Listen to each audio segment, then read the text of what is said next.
How do you improve your email engagement without annoying your list? I'm Christina, and I help non-marketers understand and actually enjoy their marketing. So, email marketing can be one of those super powerful tools for growing your business if you do it right. But so often, business owners find themselves stuck in a cycle of low rates, unsubscribes, although these aren't that bad, and minimal engagement. So, how do you create emails that actually get read, build trust with your audience, drive real results? I'm going to get into it. So, here we go.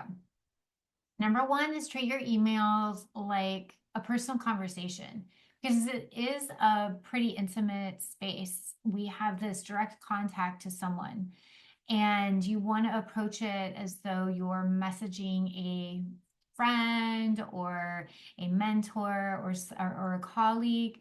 And when you write, imagine you're talking to just that one person. Use their first name if possible, if your email marketing platform allows it. Avoid overly formal or robotic language and keep your message clear, conversational, precise. Don't add too many crazy words in there. People really respect and respond to emails that feel genuine. And if you respect your audience's time and attention, they're going to be more likely to open and read and engage with your messages.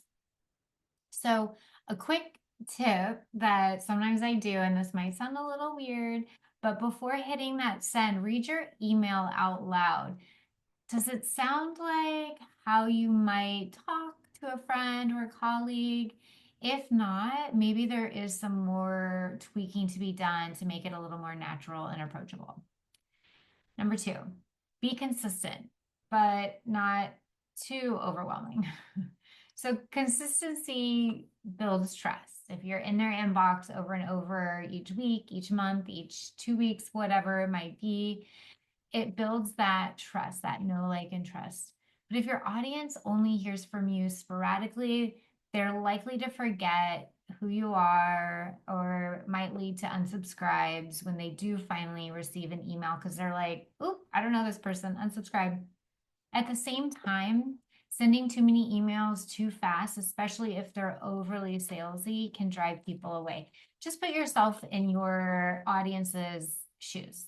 If you don't hear from you and then 2 months go by and then all of a sudden you're firing off a bunch of sales emails because you've got a webinar coming up, that's a little overwhelming. That's a little too much. So the sweet spot is a predictable schedule that offers value in every email, whether it's once a week, if you can handle it, or twice a month. Create that rhythm that your subscribers can start to count on and know when it's coming and know that when they open it up, there's value in there. Create that nurture content. A quick tip on that is to batch plan your emails to ensure that you stay consistent without scrambling for content at the last minute. So sit down and plan out the next month. If you're sending 4 emails, that's just 4 emails that you have to write, and they don't have to be long. They don't have to be long. So some people find it easier to draft their emails in a Word document for the whole month. So you're just writing all 4 emails out. And once they're edited and complete, it's easy to just input them into your preferred email marketing platform, or if you have a virtual assistant to take care of that for you. And then you're done. You've got it. You've scheduled them out, and you don't have to think about it for a few more weeks. So, 3, provide more value than you ask for. Every email you send should offer something valuable, whether it's a tip, a resource, a story, even a moment of inspiration. If your subscribers feel like they're always being sold to, they're going to stop opening your emails. A good rule of thumb is the 80-20 rule.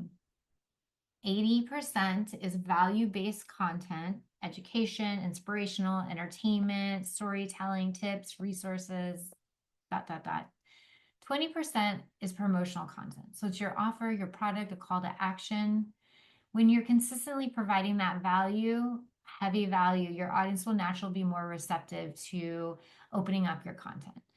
And another great use of when you have that content, that educational, inspirational, entertainment kind of content, is to pack that into your promotional content too. So tell a story or a case study and then end on, and if you want to learn more about this, I've got an upcoming webinar. Here you go. So it's a little bit of an 80-20 balance within the email as well. Okay, number 4. Use a strategic email countdown for promotions. So when launching a webinar, an event, a program, a countdown email series is a highly effective way to maintain engagement while promoting registration. So this approach keeps your audience informed and interested without overwhelming them with the repetitive sales emails. So if you know you're going to be firing off a lot of sales emails, this tactic is for you. So instead of sending random promotional emails, structure your sequence around a compelling topic that directly connects to your offer. So for example, if you're hosting a webinar, how to make your business successful, you can start with the top 5 reasons business owners aren't successful within the first 2 years. So each email would count down one of the 5 reasons while also reminding your audience about the upcoming webinar. The structure accomplishes several key things. It keeps your audience engaged because they'll want to see what is the next reason. It clearly communicates how many emails they can expect, so they're less likely to unsubscribe. Because if it is the top 5 reasons, they know, okay, we're in reason number 3, we've got a couple more, and then we're done. Naturally builds urgency as a registration deadline starts to approach via these top 5 reasons. It starts to build that, I got to register, deadline's coming. This doesn't mean that you don't have to just do the top 5. You can do top 3. I wouldn't go past 5 and do like top 10. That can be a little overwhelming. But let's break it down. What would that sequence look like? So email 1 is 5 days before the registration closes. Reason number 5, not having a clear business strategy plus webinar reminder.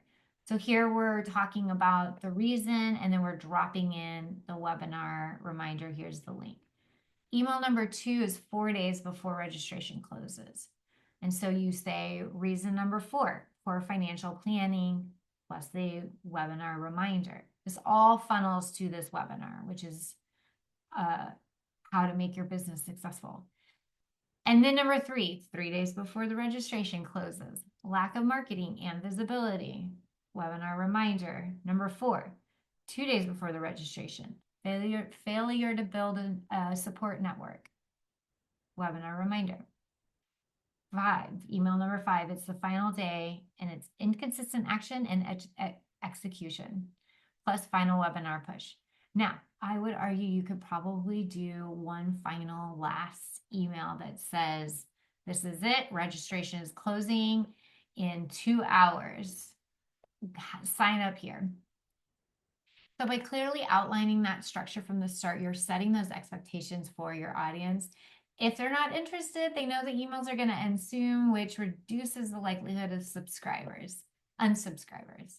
So a quick tip is you can adapt this for different promotions by choosing a topic that highlights mistakes or essential steps or myths, or you can go positive and say gains. Something though that aligns with that end offer is really important because you want that theme to kind of be threaded all the way through. And I have to tell you, I've done this approach now with one specific client. We have run the countdown about 3 or 4 times at this point over the last year, and we sell out of her program every time. So number 5, segment your audience for more relevant messaging. Not everyone on your email list has the same needs. So sending the same message to everyone can really lead to disengagement, unsubscribes, people not really feeling connected to your message. Segmenting your list is so important. So important. Organizing those subscribers based on their interests, their actions, demographics, ensuring that the right people are getting the message will bump up your open rate and keep your unsubscribes low. So for example, if someone signed on for your newsletter after they attended the webinar you just did, you want to send them a follow-up content related to that webinar instead of a generic promotional email. So if you've been promoting a webinar or a summit and people have begun to register, stop sending those promotional emails to those that just registered. That's one pet peeve. Let's say they got in on that 5 reason, maybe pull them off, although they might want to know the countdown. So actually that one might not work. And then a quick tip is to use your platform's tagging or segmentation features to group people based on their interests or past interactions with your brand. I keep running document where I keep a running document where I list out all my tags so I can see them quickly and easily and remember, oh yeah, that's right, we've tagged groups for these different segments, because it can start getting overwhelming, especially with some clients that I've had for years. We've got a big library of tags, so it can be helpful to kind of pull out and see a high level version of it.